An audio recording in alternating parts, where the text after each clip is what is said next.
एक किसान अपने खेतों से ट्रैक्टर लेकर अपने घर की तरफ जा रहा था और बहुत तेज बारिश हो रही थी। तभी अचानक से रास्ते में उसे एक पेड़ के नीचे बेहद ही खूबसूरत और जवान महिला दिखाई देती है, जिसकी गोद में 2 साल का बच्चा है। अब जैसे वो इस महिला और बच्चे को बारिश में भीगते हुए देखता है तो एकदम से अपना ट्रैक्टर रोकता है और उस महिला से कहने लगता है कि देखिए, अगर आप यहाँ पर खड़ी रहोगी तो भीग जाओगी और भीगने के कारण बीमार भी हो सकती हो। तो आप ऐसा करो, मेरे साथ चलो, यहीं पर थोड़ी आगे मेरा घर है, वहाँ पर जब तक बारिश रहे तब तक रुक जाना। अब इस बात को सुनकर वह महिला उस किसान की तरफ देखती है और फिर मना कर देती है, लेकिन तभी वह कहता है देखो, अपने लिए ना सही, इस बच्चे के लिए तो तुम सोच सकती हो। तो उसके बाद जो महिला होती है उसे भी बच्चे का डर था कि बच्चा बीमार हो गया तो दिक्कत हो जाएगी। तो उसके बाद वह तैयार हो जाती है और उसके साथ उसके ट्रैक्टर पर बैठ जाती है। लेकिन जब ये इसे लेकर अपने घर जाता है तो वहां पर कुछ ऐसा होता है कि ये महिला इसके साथ इसकी पत्नी बनकर रहने लगती है। क्या हुआ था ऐसा, पूरी सच्चाई के बारे में जानने के लिए वीडियो को अंत तक जरूर देखें। नमस्कार दोस्तों, मेरा नाम है जीतू और आप लोग देख रहे हो ब्रेन डिमांड चैनल। वीडियो को ज़्यादा से ज़्यादा शेयर करें और चैनल को सब्सक्राइब करना ना भूलें ताकि मेरा हौसला बढ़ता रहे। दिल्ली से सटे हुए एक गांव के अंदर एक राकेश नाम का व्यक्ति रहा करता है। राकेश, जिसके घर में उसके माता पिता हैं और उसका परिवार है भरा पूरा। राकेश के पास अच्छी खासी पुश्तैनी जमीन है और उसकी पत्नी है और उसका एक बच्चा है जिसकी उम्र लगभग 1.5 साल रही होगी। अब यहाँ पर राकेश जो होता है वह अपने माता पिता के साथ अच्छी तरह से रह रहा था, लेकिन तभी एक दिन उसका जो परिवार है वो बाहर घूमने के लिए कहने लगता है। और वैसे भी राकेश खेती किसानी किया करता है, तो यहाँ पर वह कहता है कि ठीक है, कोई बात नहीं, अगर आपको घूमना है तो चलते हैं किसी दिन टाइम निकाल कर। तो उसके बाद जो राकेश होता है अपनी खेती बाड़ी के काम को कंप्लीट करता है और कंप्लीट करने के बाद अपने परिवार के साथ घूमने के लिए जाने का तय कर लेता है। जो राकेश होता है वह अपने परिवार को लेकर घूमने के लिए चला जाता है और यहाँ पर इधर दूसरी ओर दिल्ली के अंदर एक लड़की होती है, जिस लड़की का नाम होता है प्रिया। प्रिया जो होती है वो बेहद ही खूबसूरत है देखने में और वह एक कॉलेज में पढ़ा करती है। अब जब वो कॉलेज में पढ़ा करती है तो वहीं से उसे एक लड़के से प्यार हो जाता है, जिस लड़के का नाम होता है संजय। अब संजय से प्रिया को प्यार हो जाता है और उसके बाद जो प्रिया होती है वह संजय के साथ जीने मरने की कस्में खा लेती है। इधर जो संजय होता है वह भी उसके साथ जीने मरने की कस्में खा लेता है। प्यार होने के बाद वो दोनों एक दूसरे से एकांत में मिलते भी हैं और जब ये एक दूसरे से मिलते हैं तो उसी दौरान यहाँ पर जो प्रिया है वो गर्भवती हो जाती है और इसी वजह से अब वह संजय से शादी करने के लिए पूरी तरह से मजबूर है। तो इसी वजह से जो संजय होता है वह कहता है कि कोई बात नहीं, इस बच्चे को गिरा देते हैं। लेकिन यहाँ पर जो प्रिया है वो कहती है कि नहीं, ये हमारे प्यार की निशानी है और हम इसे ऐसे नहीं गिरा सकते।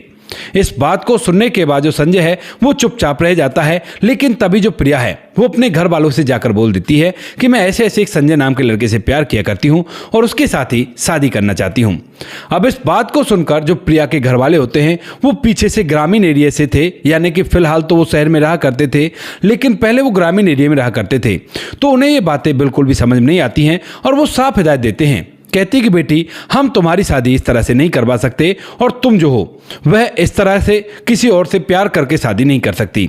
इस बात को सुनकर जो प्रिया होती है वह उनसे वैसे तो कुछ नहीं कह पाती, चुपचाप रह जाती है। लेकिन अगले ही दिन वह अपने घर से भागकर अपने प्रेमी संजय के पास पहुंच जाती है और कहती है कि मुझे तुमसे शादी करनी है। अब यहाँ पर प्रिया के पास अच्छा खासा रुपया पैसा था, यानी कि उसके पिता के पास। तो इसी वजह से जो संजय होता है वह उससे शादी तो कर लेता है, लेकिन शादी करके उसे अपने घर नहीं ले जा पाता है, क्योंकि संजय का असल में कोई घर ही नहीं था। उसने जो भी बातें अब तक प्रिया को बताई थी वो सारी की सारी झूठ है, क्योंकि यहाँ पर संजय और प्रिया की जो मुलाकात थी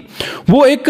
कॉलेज के बाहर एक दुकान होती है, उस दुकान पर संजय बैठा करता था और वहीं पर उसकी मुलाकात हुई थी। अब जो प्रिया होती है वह उससे कहने लगती है घर चलते हैं, तो वो कहता है कि मेरे घर वाले भी राजी नहीं है, तो कुछ दिनों तक हम यहीं पर रहते हैं। तो उसके बाद प्रिया मान जाती है और धीरे धीरे उसको इस बच्चे का जन्म हो जाता है। अब लड़का हुआ था, लड़का होने के बाद भी वो दोनों एक साथ रहते हैं और धीरे धीरे लगभग 1.5 साल इन बातों को बीत जाते हैं। जैसे 1.5 साल इन बातों को बीतते हैं तो उसके बाद जो प्रिया होती है उसे एक दिन जो संजय है वो घर पर छोड़कर शाम को वापस ही नहीं आता है और जब प्रिया संजय के नंबर पर फोन करती है तो संजय का नंबर स्विच ऑफ आ रहा था। इसके बाद जो प्रिया है वो बड़ी बुरी फंस जाती है, क्योंकि जब उसने भागने का फैसला किया था तो उसके बाद उसके घर वालों ने उसे 1-2 बार समझाया भी था, कहा था कि बेटी ऐसा कर, वापस आ जा, ऐसा मत कर और ये हमारी चारों तरफ बदनामी हो जाएगी। लेकिन प्रिया ने एक नहीं मानी थी और कह दिया था कि मैं तो इससे प्यार किया करती हूँ, तो उसी टाइम पर घर वालों ने बोल दिया था कि हमसे तुम्हारा कोई भी नाता नहीं है, हम तुम्हें ना जानते हैं और ना ही तुम कभी हमारी बेटी थी।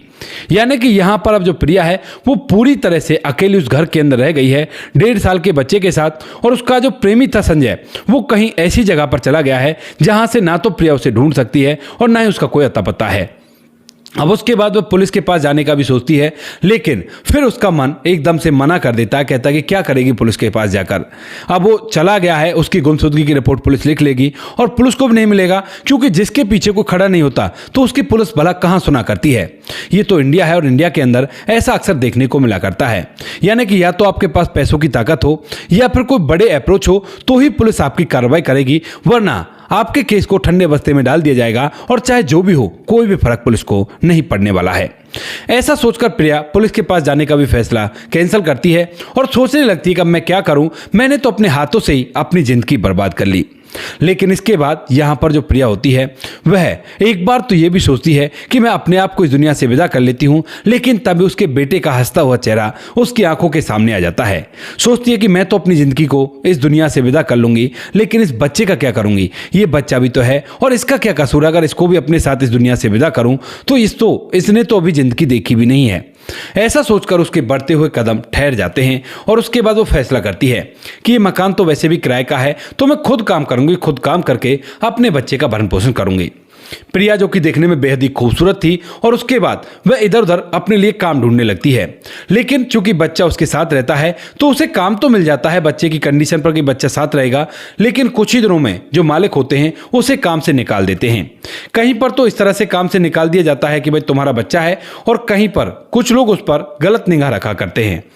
इन बातों से जो प्रिया है वो काफ़ी ज़्यादा परेशान होती है और इन्हीं परेशानियों के चलते जो प्रिया है वह लगभग 6 महीने में इतनी परेशान हो जाती है कि वह दिल्ली छोड़ने का फैसला करती है, क्योंकि कई जगह लोग उसके ऊपर गलत निगाह रखा करते हैं और कुछ लोग बच्चे की वजह से उसे काम नहीं दिया करते हैं। तो यहाँ पर अब रहकर अपना जीवन यापन करना बड़ा ही मुश्किल होता है और इसी वजह से जो प्रिया होती है दिल्ली के आसपास के गाँव में जाने का सोचती है कि गाँव के जो लोग हैं वो बड़े ही दयावान हुआ करते हैं, तो हो सकता है वो मेरी बात को समझें और मुझे अपने यहाँ पर काम पर रख लें और मेरे ऊपर कोई गंदी निगाह भी ना रखे।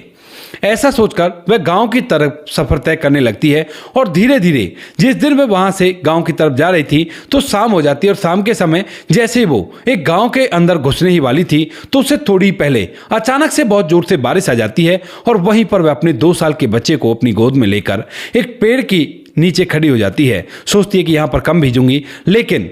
जो बारिश थी वो इतनी तेज थी कि पेड़ के अंदर से भी उसे पानी पूरी तरह से भिगो रहा था। यहाँ पर वह पूरी तरह से भीग जाती है और उसे थोड़ी थोड़ी ठंड भी लगने लगती है, लेकिन फिर भी वह मजबूर थी क्योंकि आसपास कोई भी ऐसा आसरा नहीं था जहाँ पर जाकर वो खड़ी हो जाए और काफ़ी दूर आसरे थे, और अगर वह बाहर निकलेगी तो और भी तेज बूंदे उसको और उसके बेटे को लगेंगे और उसे डर है कि उसका बेटा कहीं बीमार ना हो जाए। तो इसी वजह से वो वहाँ पर छुपी ठाड़ी रहती है। लेकिन उतनी देर में वहाँ पर वही राकेश, जिस राकेश के बारे में आपको मैंने पहले बताया था,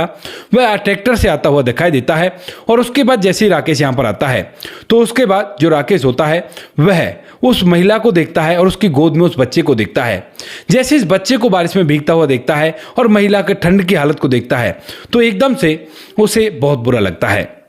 वह अपना ट्रैक्टर रोकता है और कहने लगता है कि देखिए, आप अगर इस तरह से खड़ी रही तो भीग जाओगी, आप ऐसा करो मेरे ट्रैक्टर में बैठो और यहाँ से थोड़ी आगे मेरा घर है, वहाँ पर मैं आपको आज जब तक बारिश रुके तब तक आप वहाँ पर रुक लेना, कोई भी दिक्कत नहीं है। अब जो महिला होती है वह राकेश की तरफ देखती है। राकेश भी जवान है, उसकी उम्र 33 साल है और वह नहीं चाहती कि राकेश के साथ वह जाए और उसके साथ कुछ ऐसा वैसा हो जाए, तो इसी वजह से वो एक बार तो मना कर देती है। लेकिन तभी राकेश उसके बच्चे की तरफ देखते हुए कहने लगता है कि देखो, बच्चा ठंड से कांप रहा है और आप अगर इस तरह से यहाँ पर खड़ी रही थोड़ी देर और तो उसके बाद हो सकता है ये बच्चा बीमार भी हो जाए, तो आप ऐसा करो मेरे साथ मेरे घर चलो और वहाँ पर कुछ देर ठहर लेना और चिंता मत करो, मैं ऐसा वैसा आदमी नहीं हूँ, मैं किसान आदमी हूँ और खेती करके ही लौटा हूँ और घर पर मेरा अच्छा खासा मकान बना हुआ है और वहाँ पर चलो, कोई भी परेशानी लेने की जरूरत नहीं है। इस बात को सुनकर जो महिला होती है वह तैयार हो जाती है और कहती है कि ठीक है चलो। तो इसके बाद जो प्रिया होती है वह उसके ट्रैक्टर पर बैठती है अपने बच्चे को लेकर, और यहाँ पर जो राकेश है वह ट्रैक्टर को अपने घर की तरफ दौड़ाता है। यहाँ से लगभग 5 मिनट के रास्ते को तय करने के बाद ही उसका घर आ जाता है, जो कि गांव के बाहरी तरफ बना हुआ था और उस घर के आसपास में कोई ज्यादा घर नहीं थे। दरअसल यहाँ पर राकेश के कुछ खेत थे, यानी कि होता है ना गांव में कि कुछ खेत यहाँ हैं, कुछ खेत वहाँ हैं। तो ऐसे ही यहाँ पर गांव के पास ही में कुछ खेत थे और उन्हीं खेतों के अंदर उसने बहुत बड़ा मकान बना रखा था। वहां पर जाने के बाद वह ट्रैक्टर को अंदर ले जाता है। एक नौकर होता है जो कि दरवाजा खोलता है और जैसे ट्रैक्टर अंदर आ जाता है तो वह दरवाजे को बंद भी कर देता है। उसके बाद जो राकेश होता है वह उनसे कहता है कि आप उतरो और घर के अंदर चलो, मैं अभी ट्रैक्टर को खड़ा करके आता हूं। यहां पर वह उन्हें घर के अंदर भेज देता है। तो प्रिया और उस बच्चे को लेकर वो दोनों के दोनों दरवाजे पर ही खड़े हुए थे और इतनी देर में जो राकेश है वो भी ट्रैक्टर को छोड़कर वहां पर वापस आ जाता है। अब जैसे राकेश वहां पर आता है तो उसके बाद उनसे कहने लगता है कि अंदर चलो, आप यहाँ पर तो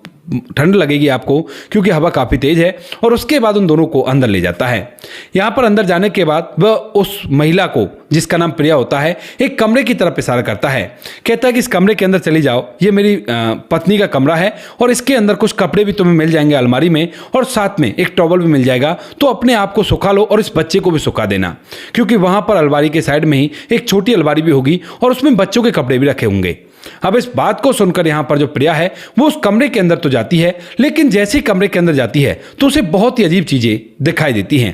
दरअसल यहाँ पर जो राकेश होता है उसके कमरे के अंदर उसकी एक बेहद ही खूबसूरत महिला की तस्वीर लगी हुई थी जिस पर हार चढ़ा हुआ था और एक बच्चे की तस्वीर लगी हुई थी जिसकी उम्र लगभग इतनी होगी जितनी कि उसके बच्चे की है।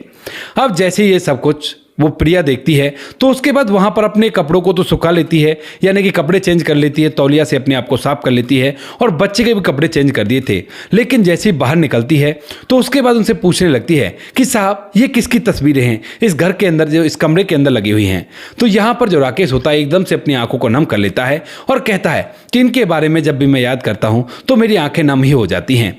तो उसके बाद प्रिया कहने लगती है कि साहब अगर आप नहीं बताना चाहते तो मैं बिल्कुल भी फोर्स नहीं करूंगी। लेकिन तभी राकेश कहता है कि नहीं बताने वाली कौन सी बात है।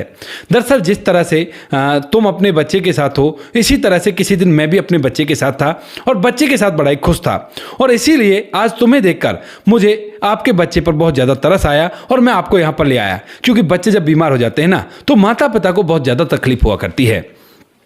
मैं अपने परिवार के साथ बड़ा ही खुश रहा करता था, लेकिन तभी जो मेरी पत्नी थी वह बाहर घूमने के लिए कहने लगती है और इसी वजह से हम लोग पहाड़ों में चले जाते हैं, एक टैक्सी की गाड़ी करते हैं और वहाँ से सीधा घूमने के लिए मैं अपने पूरे परिवार के साथ चला जाता हूँ, यानी कि मेरे माता पिता और साथ में मेरी पत्नी और मेरा बच्चा। एक ड्राइवर भी था और ड्राइवर गाड़ी चला रहा था। अब जैसे ही ड्राइवर वहाँ पर पहुँचता है तो वहाँ पर जाने के बाद, यानी कि पहाड़ों के अलग ड्राइवर हुआ करते हैं, लेकिन जो हमारा ड्राइवर होता है वह कहने लगता है कि मैं चला लूँगा पहाड़ों पर, मैं कई बार आया हूँ। अब वो लोग कहते भी है कि आप दूसरे ड्राइवर को ले जाओ या फिर दूसरी गाड़ी कर लो, लेकिन जो ड्राइवर था वह पैसों की वजह से कहता है कि कोई बात नहीं, आप इतने पैसे मुझे बढ़ा कर दे देना और मैं ही आपको घुमा दूंगा। ऐसा कहकर वो गाड़ी को लेकर चलने लगता है। लेकिन जैसे ही पहाड़ों पर थोड़ा सा सफर तय होता है तो उसी दौरान जो ड्राइवर होता है उसके हाथ बहक जाते हैं और वह एकदम से गाड़ी जो होती है वो खाई की तरफ बढ़ने लगती है। अब जैसे वो खाई की तरफ बढ़ती है तो मैं एकदम से उस खिड़की से न जाने कैसे, ऊपर वाले की मर्जी थी, मैं छलांग लगा देता हूँ। छलांग लगाकर मैं एक पेड़ से लटक जाता हूँ। लेकिन उसके बाद जो मेरी फैमिली होती है जिस गाड़ी के अंदर और वो ड्राइवर पूरे के पूरे एकदम से कम 200 से 250 फीट नीचे खाई में जाकर गिरते हैं। और इस बात को देखकर मुझे नहीं लगता कि उनमें से कोई बच पा रहा होगा। मैं सोच रहा था कि ऊपर वाले मेरी फैमिली को बचा ले, लेकिन उसके बाद जब मैं उस पेड़ से जैसे तैसे बाहर निकलता हूं और पुलिस वगैरह को फ़ोन करता हूं तो पुलिस आकर जब चेक करती है तो मेरी फैमिली में से कोई भी नहीं बचा था और ना ही वो ड्राइवर बचा था। इस हादसे से मैं पूरी तरह से टूट जाता हूं और मैं ऊपर वाले से नाराज हूं इस बात से कि उसने मेरी फैमिली के साथ मुझे इस दुनिया से क्यों नहीं विदा किया। इसी वजह से जब भी कभी मैं अपनी फैमिली का फोटो देखा करता हूं तो मुझे उनकी याद आ जाती है और मैं इस कमरे में ज़्यादा गुस्सा नहीं करता। लेकिन आज तुम भीग रही थी और तुम्हारे लिए मेरी पत्नी के कपड़े फिट रहते तो इसी वजह से मैंने तुम्हें कमरे के अंदर भेज दिया और तुम्हारे बच्चे के लिए मेरे बच्चे के कपड़े रहते तो इसीलिए मैंने तुम्हें भेज दिया। कभी कभार जब मुझे याद आया करती है ज़्यादा ही तो मैं इस कमरे के अंदर जाया करता हूँ और खूब सारी देर रोया करता हूँ। इस बात को सुनने के बाद जो प्रिया होती है वह कहती है कि साहब माफ़ कीजिएगा, मैंने आपके दर्द को कुरेद दिया। और ऐसा कहते हुए प्रिया की आंखों में भी आंसू आ रहे थे क्योंकि उसकी कहानी इतनी दर्द भरी थी। किस तरह से एक हंसता खेलता परिवार ऐसे उजड़ गया, इसे सुनने के बाद किसी की भी आंखों में आंसू आ सकते हैं। अब जो राकेश होता है वह कहता है कि कोई बात नहीं, इन बातों को छोड़ो और तुम आराम करो बच्चे के साथ, और जैसे बारिश बंद हो जाए तो उसके बाद तुम बेशक से कहीं भी जा सकती हो।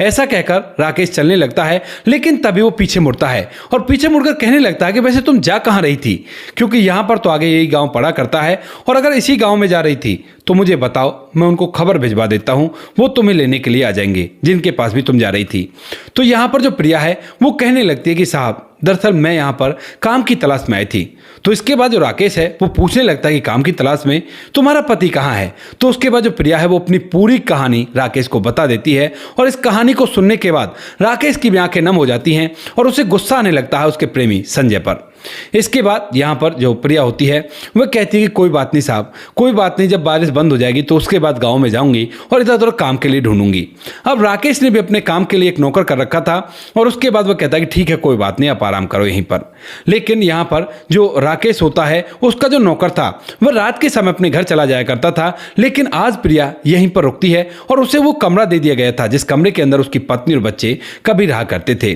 धीरे धीरे रात होती है और दूसरे दिन की सुबह जैसी होती है तो सुबह सुबह जो प्रिया है वो जल्दी उठकर किचन में जाकर उसके लिए और अपने बच्चे के लिए और साथ में राकेश के लिए चाय बना देती है। चाय लेकर जैसे वो राकेश की तरफ आती है तो उसने उसकी पत्नी के कपड़े पहन रखे थे, और जैसे राकेश उसे देखता है तो उसे उसके अंदर से अपनी पत्नी की झलक दिखाई देती है, और उसके बाद एकदम से जब उसे चाय देती है तो वो कहने लगता है कि तुम काम ढूंढने के लिए आए हो ना, तो क्यों ना तुम यहीं पर काम कर लो, मुझे भी काम करने के लिए एक नौकर की जरूरत है, और अगर तुम चाहो तो यहाँ पर आराम से काम कर सकती हो। तो यहाँ पर जो प्रिया है वो कहने लगती है कि साहब काम तो मैं कर लूंगी, लेकिन आपने नौकर तो रख रखा है। तो वो कहता है कि मैं उसे हटा दूंगा, कोई भी दिक्कत नहीं है। इसके बाद प्रिया भी काम करने के लिए तैयार हो जाती है और यहाँ पर अपने बच्चे के साथ रहकर काम करने लगती है। प्रिया यहाँ पर काम किया करती है, और जब नौकरी में तनख्वाह की बात आती है तो उसके बाद प्रिया कहती है कि साहब जो भी आप दोगे वो मुझे मंजूर है, बस मेरी शर्त ये रहेगी कि मेरा बच्चा मेरे साथ रहेगा। तो उसके बाद जो राकेश है वो कहता है कि कोई दिक्कत नहीं है,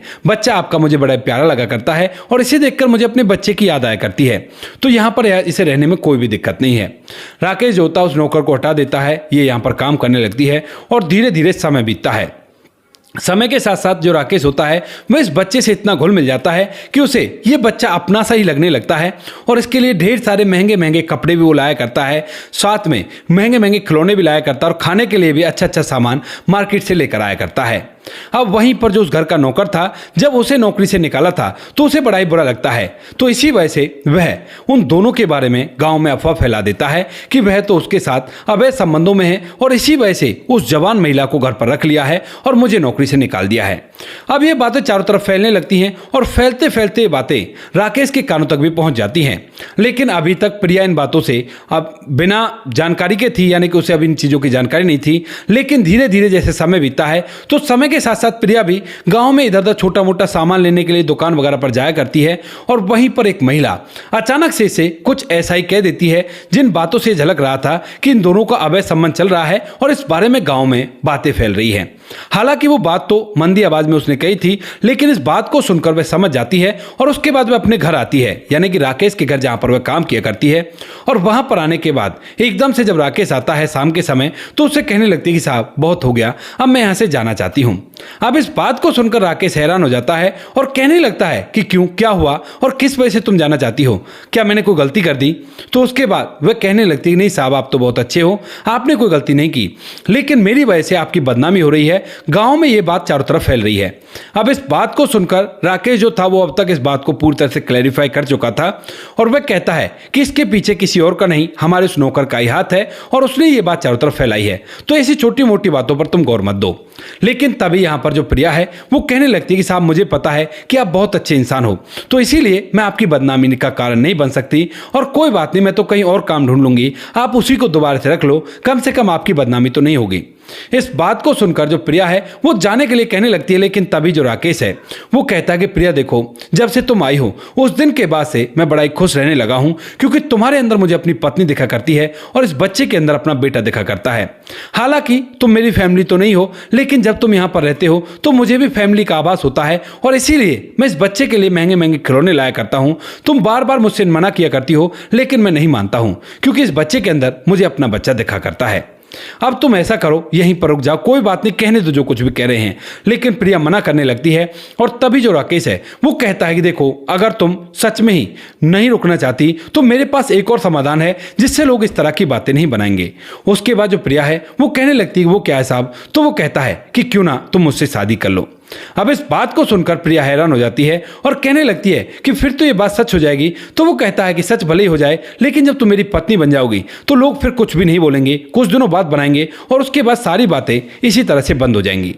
इस बात को सुनकर प्रिया पहले तो मना करती है, लेकिन तभी राकेश कहता है कि हाँ हाँ, शायद मैं तुम्हें अच्छा नहीं लगा। लेकिन तभी जो प्रिया है वो कहती है कि नहीं साहब, आप बहुत अच्छे हो और आप देखने में भी काफ़ी ज़्यादा खूबसूरत हो। तो राकेश कहता है कि फिर क्या दिक्कत है। तो वो कहती है कि दिक्कत तो कोई भी नहीं है, यानी कि इस तरह की बातें वो करने लगती है। तो उसके बाद जो राकेश होता है वो कहता है कि ठीक है, दिक्कत नहीं है तो कोई दिक्कत नहीं है, कल मैं ऐलान कर दूंगा और गांव में ही जो पासी का मंदिर है उसमें हम दोनों की शादी हो जाएगी। इस बात को सुनकर जो प्रिया है वो हामी तो भर लेती है और मन ही मन ढेर सारी बातें सोचती है। लेकिन तभी राकेश कहता है कि देखो, मुझे तुम अच्छी लगा करती हो और तुम्हारा भी कोई सहारा नहीं है, हम दोनों एक परिवार की तरह रहेंगे और कोई भी दिक्कत नहीं है। उसके बाद प्रिया भी तैयार हो जाती है और यहाँ पर ये दोनों अगले ही दिन उस मंदिर पर जाकर शादी कर लेते हैं। शादी करने के बाद जब राकेश प्रिया के साथ घर में रहने लगता है तो तभी राकेश के ढेर सारे रिश्तेदार आते हैं, आकर उसे ताना मारने लगते हैं। कहते हैं कि हम तो इससे अच्छी अच्छी लड़कियां तुम्हें दिला देते, लेकिन तुमने भी एक नौकरानी से शादी की। तो यहाँ पर जो राकेश है वो कहता है कि मेरी जिंदगी मेरा फैसला, मैं जो चाहे वो करूं और जो चाहे मैं वो करूंगा, तुम मुझे नहीं रोक सकते। ऐसा कहकर वह राकेश जो होता है रिश्तेदारों को धमका देता है और उसके बाद आज तक भी प्रिया के साथ वहीं पर रहा करता है और उस बच्चे को अपने बच्चे की तरह पाला करता है। तो दोस्तों, ये थी आज की कहानी। आपको जैसी भी लगी हो कमेंट सेक्शन में बता देना। वीडियो अच्छी लगी तो वीडियो को लाइक और चैनल को सब्सक्राइब जरूर करें, ताकि हमें थोड़ा सा हौसला मिल सके आप लोगों के लिए ऐसे अच्छे वीडियो बनाने के लिए। इन कहानियों को सुनाने का उद्देश्य किसी को परेशान करना बिल्कुल भी नहीं है। ये कहानी आपको इसलिए सुनाई जाती है ताकि आप लोग इन कहानियों में से कुछ ना कुछ सीख सको और अपने जीवन में उस चीज़ को अप्लाई कर सको। मिलते हैं किसी नेक्स्ट वीडियो नए टॉपिक के साथ, तब तक के लिए जय हिंद, जय भारत, जय हिंदुस्तान।